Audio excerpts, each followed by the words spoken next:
Mi nombre es Nicole y soy de un municipio del sur de Colombia. Y hoy quiero compartir con ustedes una experiencia que viví junto a mi familia, en una carretera que muchos ya consideran como maldita.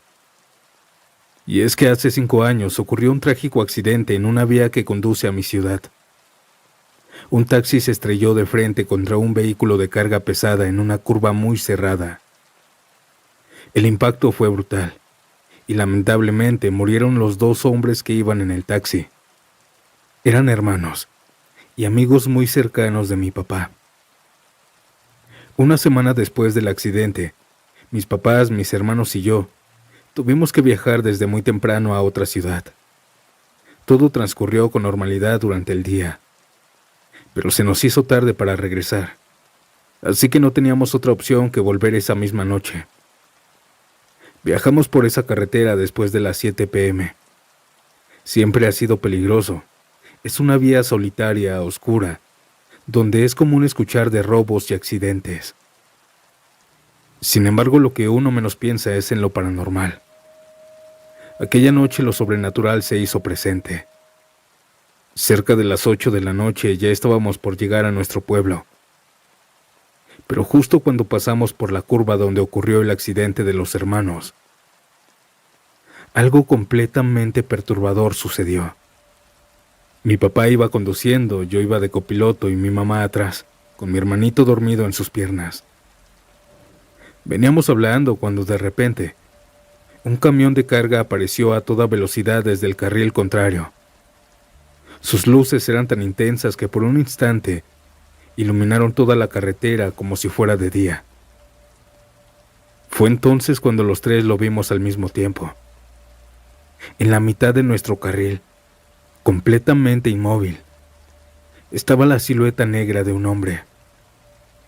Una figura humana, oscura, pero sin rasgos visibles. Mi mamá y yo gritamos al pensar que íbamos a atropellarlo, y mi papá, en un acto de reflejos, para no chocar frente a frente con el camión, giró bruscamente hacia la orilla de la carretera para esquivarlo. Por poco terminamos en un accidente fatal. Nos detuvimos ahí mismo, y todos miramos los espejos retrovisores. Pero no había nadie, ni en la carretera, ni en los bordes, ni detrás de nosotros. Aquella figura había desaparecido. Solo se esfumó. Mi papá, con el rostro pálido y confundido, solo alcanzó a decir: «Ustedes también lo vieron, ¿verdad?». Mi mamá y yo, con la voz temblorosa, respondimos que sí lo habíamos visto. Estábamos paralizados, tratando de entender lo que habíamos presenciado. ¿Cómo era posible que una persona estuviera ahí parada, en medio de la noche, en completo silencio, y luego no quedara rastro alguno? Nadie dijo más una sola palabra durante el resto del camino. El silencio se volvió tan pesado como la noche misma. Cuando por fin llegamos al centro del pueblo, mi papá rompió en silencio con una frase que aún me asusta. Uno de los difuntos que murieron en esa curva intentó llevarnos con él.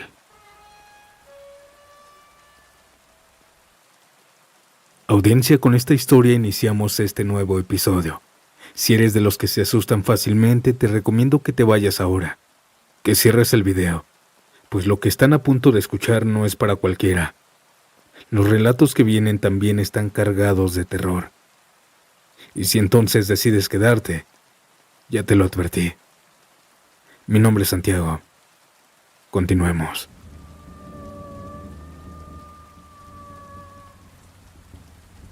Esto que les voy a contar me pasó ya hace muchos años, exactamente en el año 2000. Yo trabajaba de taxista en ese entonces y, como era costumbre mía, cuando ya no había pasaje en la base, daba unas vueltas más antes de irme a mi casa. Uno nunca sabe si cae algo bueno de último momento. Esa madrugada ya era la 1 de la mañana. Yo ya me estaba retirando, me fui por una callecita, no más por costumbre. Y justo pasando por una esquina, vi a alguien que me hizo la parada. Cuando me le acerco me doy cuenta que era don Manuel, mi vecino, Un señor de esos, buena gente, muy sociable, bromista, siempre con una sonrisa en la cara. Pero esa noche se me hizo algo raro. Traía un traje negro elegante, como si fuera una fiesta importante. Me impactó verlo ahí parado, tan serio, sin su esposa, sin sus hijos.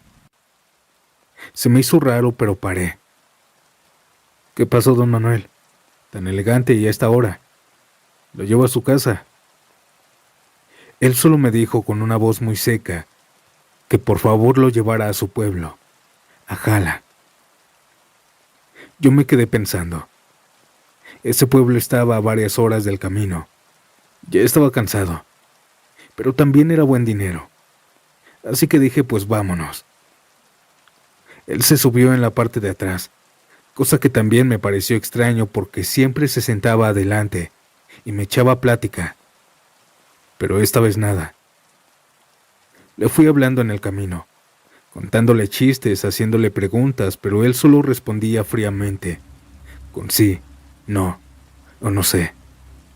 Solo mirando por la ventana, todo triste, como si llevara algo encima. Nunca lo había visto así. Nada del don Manuel que yo conocía. Yo trataba de animarlo, pero nada.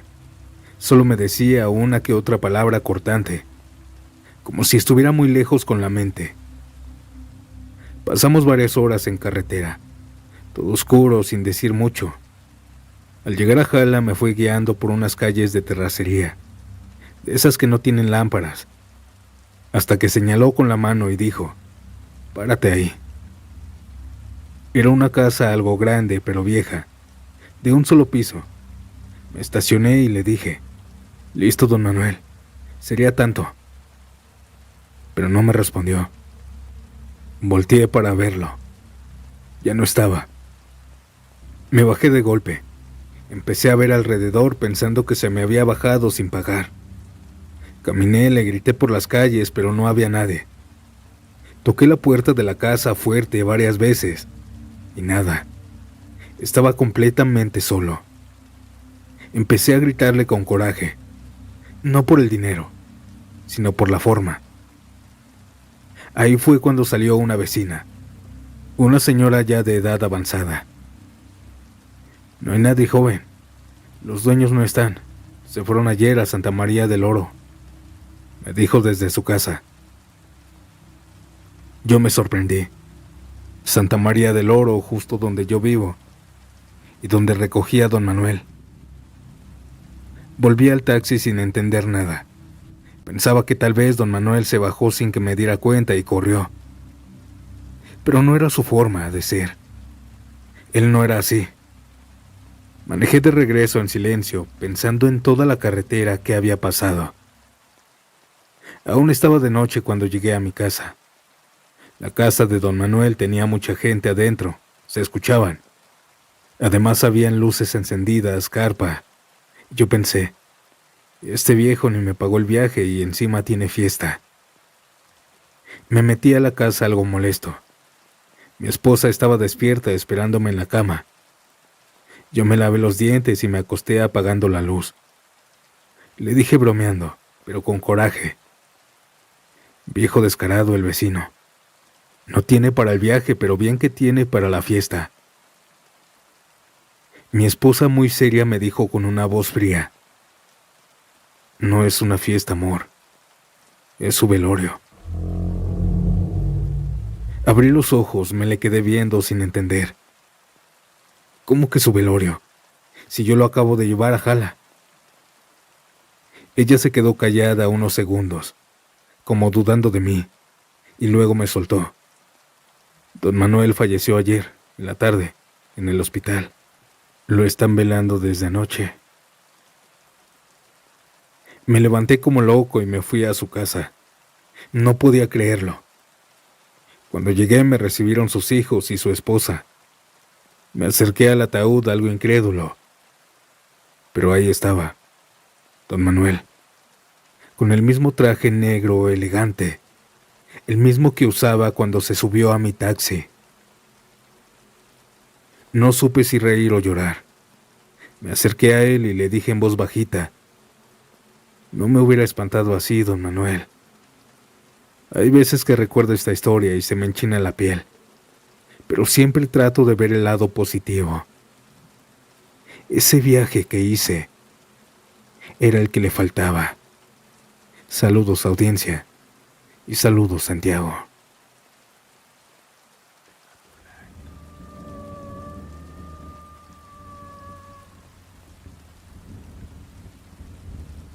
Esto me pasó en el 2001 más o menos. Yo trabajaba de taxista en un estado de México, pero de vez en cuando hacía viajes largos, de esos que te piden por fuera sin estar en la base. A veces ganaba mejor así. Una tarde como a eso de las 5 se me acercó un muchacho joven, de unos 25 años, bien vestido pero muy callado. Yo estaba en la calle lavando el taxi y me preguntó si lo podía llevar a un pueblo que, la neta, nunca había oído en mi vida. San Nicolás del Mezquite. ¿Por dónde queda eso, joven?, pregunté. Unas 2 horas rumbo a la sierra, pasando a Huacatlán, me dijo. Yo lo dudé, porque ya era algo tarde, pero el tipo sacó un fajo de billetes y me dijo que me pagaba el doble si lo llevaba hasta allá. Acepté. Me iba a pagar lo que ganaba en 3 o 4 días. Así que entré por mis llaves, le dije a mi esposa que al ratito llegaba y salí a arrancar. Ya manejando iba a buena velocidad, pero el camino era complicado. Tomamos la carretera libre, luego caminos de terracería, pasamos entre cerros y después de 2 horas y cachito, el muchacho me dice, «Ahí es, señor, entramos por esa brecha». Y sí, al entrar y avanzar se empezó a ver un pueblito. Casas viejas, muchas de adobe, calles sin pavimentar pero bien formadas. Se notaba que era un lugar antiguo, pero no vi gente, nadie. Quizá porque ya había oscurecido. Había ropa colgada en los tendederos, perros echados en la banqueta, humo saliendo de una chimenea, las casas iluminadas tenuemente, con cortinas. Pero ni un alma en la calle. Ni niños, ni ancianos, ni señores, nadie. Ningún sonido de personas. Le pregunté medio bromeando, ¿estás seguro que aquí vive alguien? El tipo solo respondió, sí, aquí nací. Me pidió que lo dejara al frente de una casa, con un portón viejo. Se bajó, me dio el dinero exacto, y sin despedirse se metió. Yo me di la vuelta y quise regresar por donde entré. De regreso iba mirando todo el pueblo, los animales, las casas iluminadas. Pero algo raro pasó. Me perdí. No encontraba la brecha por la que había llegado. Manejé en círculos como por media hora. Creo recorrí la mitad del pueblo intentando buscar a alguien que me ayudara, pero no encontré a ninguna persona. Fue hasta que encontré un camino diferente que me sacó a una carretera secundaria. No entendí bien lo que había pasado, pero pensé, ya luego le pregunto a alguien cómo volver ahí. Pues la verdad me había gustado y quería volver con mi esposa e hijos. Los días pasaron. Pregunté a otros taxistas por ese pueblo, pero nadie lo conocía. Revisé mapas de la localidad, del estado, y San Nicolás del Mezquite no aparecía en ningún lado, ni como rancho, ni como comunidad, ni como nada. Un día que descansé decidí ir con mis hijos y mi esposa a ese pueblo a desayunar. Incluso tomé la misma ruta, el mismo camino por donde había ido. Todo estaba igual, pero al meterme a esa brecha, lo único que encontré al frente era monte. Hectáreas y hectáreas de terreno llenos de naturaleza. Pero ese pueblo no. Como si ese pueblo hubiera existido solo ese día. Tuve que decirles a mis hijos que ya no me acordaba del camino. Mi esposa me dijo que preguntáramos, y sí lo hicimos, pero nadie había escuchado el nombre de ese pueblo. Hasta la fecha, ya con el GPS y la tecnología como el Google Maps, casi diario busco ese pueblito, pero nunca lo he encontrado de nuevo.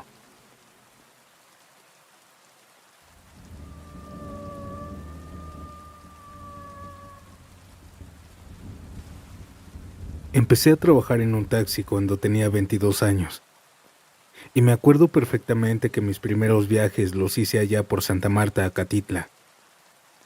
No conocía bien las rutas, pero uno se va aprendiendo los caminos a la mala. Ese día, o más bien esa noche, me tocó uno de esos viajes que se te quedan marcados para siempre. Era como la 1 de la mañana. Estaba esperando pasaje frente a un Oxxo que queda por la carretera. Ya iba a pagar el carro porque la noche estaba muerta. Ahí fue cuando se me acercó un señor de unos 50 y tantos años, con chamarra y mochila. Parecía venir del trabajo. Me preguntó si lo podía llevar hasta Tlapacoya. Le dije que sí, que me diera unos minutos para poner gasolina. Él solo me dijo que no había problema y se subió en silencio. El camino fue tranquilo. Estuvimos platicando y contándonos nuestras cosas. El camino fue entretenido, pero algo oscuro. Pues al llegar a Tlapacoya, esa zona en ese entonces tenía varios tramos donde no había ni una sola lámpara. Lo dejé allá por una privada medio escondida. Me pagó y se metió. El regreso fue lo raro.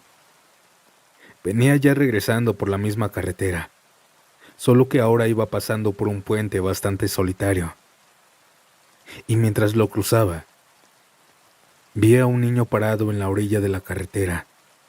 Estaba pegado al muro del puente, con los brazos abajo y la cabeza igual, como si estuviera regañado, castigado.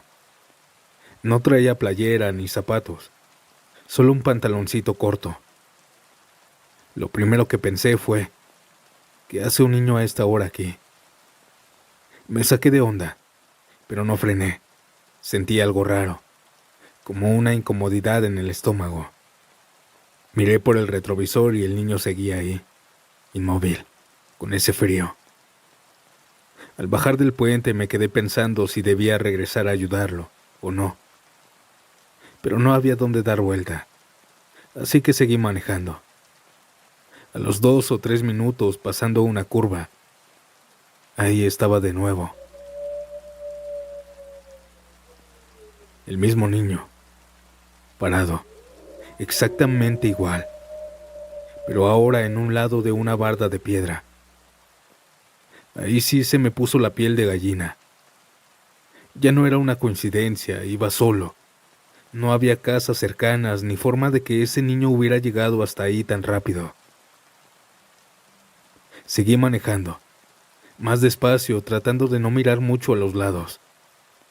Ya traía las manos sudadas, el corazón bien acelerado, y cuando pensaba que ya lo había dejado atrás, sentí algo. No sé cómo explicarlo, pero fue como si alguien se subiera a mi carro, como un cambio en el aire, alguien muy pesado. Volteé al retrovisor, y era él, el mismo niño, sin playera. Frené en seco. Me bajé del taxi como pude, temblando, caminé unos pasos sin saber qué hacer. Me comenzó a doler la cabeza y comencé a respirar fuerte. Y cuando por fin me animé a voltear hacia el carro, ya había desaparecido. No estaba, ni en el asiento ni en la carretera. Me acerqué, revisé los asientos, hasta el piso. Nada. Ese fue mi primer susto fuerte como taxista. Y créanme, he visto muchas cosas más, raras, pero como esa ninguna. Según dicen que por esa zona hubo un accidente hace muchos años, que un niño quedó atropellado ahí. No sé si sea cierto, pero algo quedó ahí. Y yo, aunque muchos no me crean, sé bien lo que vi. Porque ese niño, ese difunto, se subió a mi taxi.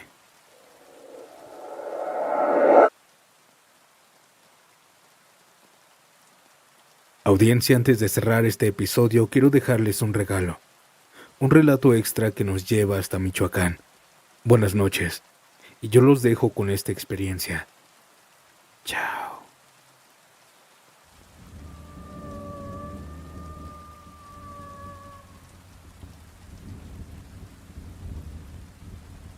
Les escribo para hablarles sobre una experiencia paranormal que viví hace 9 años.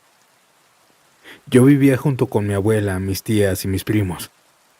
Yo tenía 20 años en ese entonces, y justo al frente a nuestra casa había un campo que mis primos y yo convertíamos en una cancha de voleibol y básquetbol. Jugábamos ahí todas las tardes sin falta. Cabe destacar que nuestra casa era de las últimas, pegada al cerro, ya que vivíamos en una comunidad rural del estado de Michoacán, donde las leyendas son bastante comunes. Mis amigos decían que ahí se escuchaba la Llorona. Durante una temporada tuve que hacer mis prácticas profesionales de la prepa en la presidencia municipal. Dejé de jugar por varios días porque llegaba agotado. Una noche al volver a casa muy cansado, mis primos me contaron algo. Unas amigas vieron una silueta blanca flotando. Iba hacia ellas, pero sin tocar el suelo. Todos corrieron. Yo, escéptico, les dije que eso no podía ser verdad. Pasaron los días. Terminé mis prácticas y volví al equipo, pues yo era el capitán. Una tarde como a las 3 nuestro balón no tenía aire. Mis primos fueron a buscar una válvula para inflarlo, pero yo preferí quedarme terminando una tarea. Al caer la tarde salí a jugar. Eran ya como las 10 de la noche cuando terminamos y me tocó a mí regresar la válvula. El lugar donde la habíamos conseguido quedaba a unas 5 cuadras, y ese camino no tenía ni un solo foco encendido, pues no había luz pública en el camino. Caminé solo, pero al regresar, la vi. Un bulto blanco en medio del camino. No podía evitar mirarlo, aunque no quería. Era como si algo me obligara. Era una figura flotando, vestida de blanco, con una especie de vestido largo, que ondeaba como si el viento lo moviera. Pero no había ni una brisa. Corrí a casa. Esa noche todos escuchamos cómo se botaban balones en el campo frente a la casa, pero ahí no había nadie. Más tarde una vecina también nos dijo algo, que había escuchado lamentos.